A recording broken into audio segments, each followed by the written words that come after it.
Good morning, everybody. I'm Sister Enda, known in Malaysia mainly as the foundress of Assunta Secondary School. And when I was asked about my big year, I had a lot of hesitation. I had a too narrow understanding of the word entrepreneurship. But then on reading the background and getting more input from Chuck, I realized that it is a very broad concept and that maybe I just be simple and explain that for me there isn't one year. It is an ongoing thing. Even though I have retired and have been almost 30 years in the school, I think until my dying day I will still be carrying on this journey of my big year. I was born at a time and in a place where the blessing of God and His guidance were still deemed vital. I became a nun all those years ago to share this blessing that was God. But it was a journey I took. I cannot call any year my big year. My journey was my big year. As foundress of Assunta Secondary School, Petaling Jaya. I started by teaching subjects like English and music.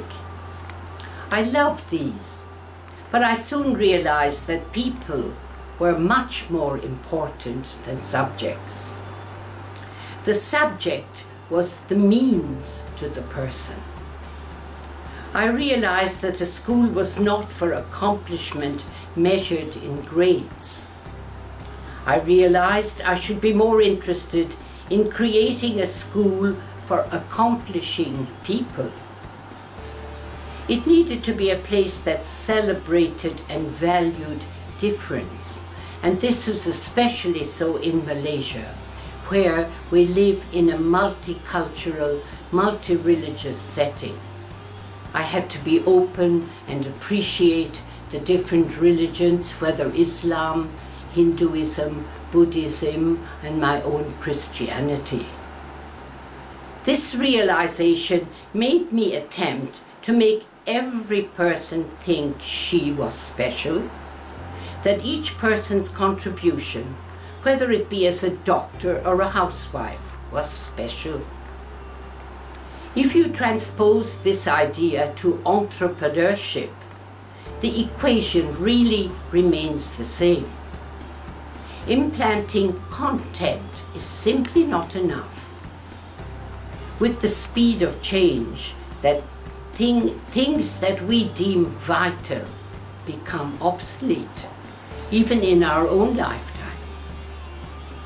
Implanting soft skills like confidence, creativity, curiosity, innovativeness, stamina, or patience to wait for results is far more important. I would like to think that Assunta Secondary School's greatest contribution, not mine alone, but that of everyone who was of the Assunta family, was that we created thousands of engineers, environmentalists, social workers, doctors, entrepreneurs, teachers, wives, mothers, daughters, clerks, media experts. My definition of Assuntarians is that they are people who think with their hearts, are willing to go the extra mile for others, who think that lighting one little candle can make a tremendous difference to a room in darkness. They work in and for Malaysia, but also cross borders to serve in Europe, in Australia, in America, and in various parts of Asia and Africa. If I were asked, for example, of an ideal Assuntarian, which is what we call pupils of Assunta School, I would always take as an example, or first and foremost, Dr. Jamila Mahmood, who lived our school motto, ad veritatem, per caritatem, to truth, through charity. Jamila founded Mercy Malaysia, which has gone to so many catastrophic areas, like the earthquake in the Middle East, mudslides in the Philippines, when we had the tsunami, especially in Aceh. She was there with her team even before help came from Jakarta to their own people. And she attributes this spirit that she has both to her own mother, who actually was a social worker in Assunta Hospital, which was founded by us, the FMM sisters, where I lived so many years ago. Her mother, and she says her school, and me in particular, I suppose, as the foundress, gave her this spirit of helping others through charity.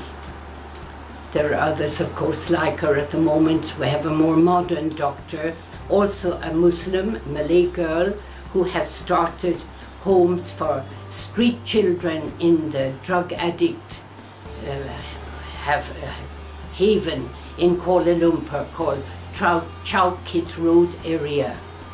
We're very proud of her also, and of many others who in different ways, as we said here, as entrepreneurs and engineers, have carried this spirit around the globe. So that is really my concept of my big year, which actually continues because I'm very involved still with the alumni. And they used to always laugh when they were in school on a Monday morning to look at this notice board where I had thought for the week, which was an inspirational thought suitable to any religion that they could try to live out, walk the talk that week. And so they know now, if they are on the internet, on the Assunta alumni at yahoo.com, they will find every Monday morning a thought from the week from me. And I'm also involved with the school. I'm the chairperson of the Board of Governors and get involved in upgrading and maintaining the school in good condition, but more importantly, attending functions, try to keep the spirit alive. As author of the school song, whenever there's a big function, they ask me to lead it and to keep that that spirit that's there. And they have, I'm happy to say, even though it was composed in English and our country has introduced our national language, the school song has been kept in the medium of English. And when I go there, I think by singing it and the ideals that I had instilled through the song, try to keep them alive, even though now I'm facing my mid-80s. Until the day that I'm called up above by my Lord, whom I've been serving all these years, I will go there and my big year will continue. The journey goes on.